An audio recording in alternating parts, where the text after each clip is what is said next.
Cinquième jour, est-ce que je revis chaque dimanche comme une première communion? Chers frères et sœurs en Christ, la première communion de Catherine Labouré, célébrée le 25 janvier 1818, fut un moment de profonde signification dans sa vie et marqua un tournant décisif dans son cheminement spirituel. Pour Catherine, cet événement n'était pas simplement une étape rituelle, mais une expérience qui allait transformer sa relation avec la foi et la Vierge Marie.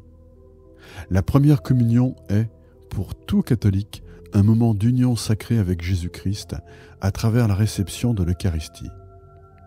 Pour Catherine, qui avait déjà développé une dévotion profonde envers la Vierge Marie, ce sacrement représentait une rencontre intime avec son Sauveur et une occasion de renforcer sa foi.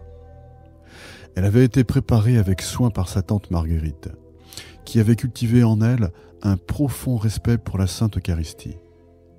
Après sa première communion, Catherine ressentit une transformation spirituelle profonde.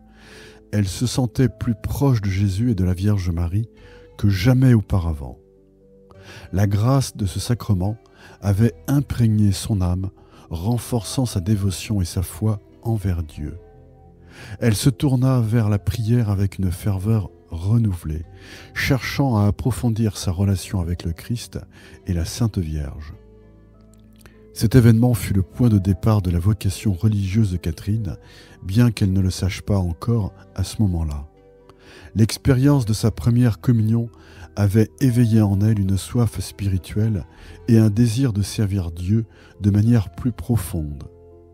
Ce fut le prélude à ses futures rencontres avec la Vierge Marie et les messages qui allaient façonner le cours de sa vie. La première communion de Catherine Labouré nous rappelle que ce sacrement est bien plus qu'une simple tradition religieuse.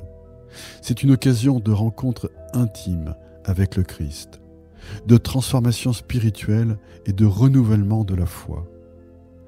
Elle nous enseigne que nos expériences sacrées peuvent devenir des points d'ancrage pour un service plus profond à Dieu et à notre prochain. Prenons un temps pour méditer et pour se poser quelques questions. Est-ce que lorsque je communie, je prends conscience que Dieu se donne à moi? Est-ce que je communie machinalement? Est-ce que je prends un vrai temps de gratitude?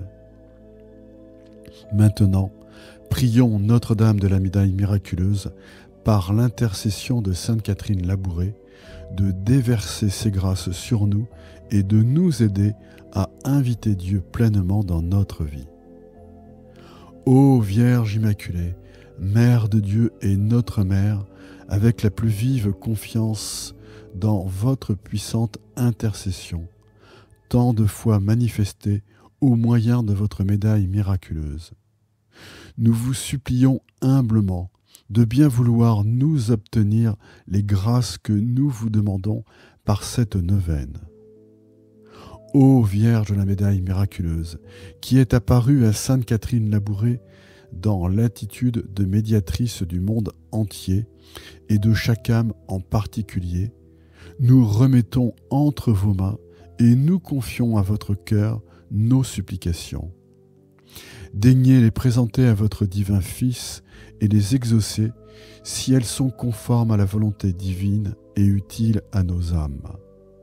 Et après avoir élevé vers Dieu vos mains suppliantes, abaissez-les sur nous et enveloppez-nous des rayons de vos grâces en éclairant nos esprits, en purifiant nos cœurs, afin que, sous votre conduite, nous arrivions un jour à la bienheureuse éternité.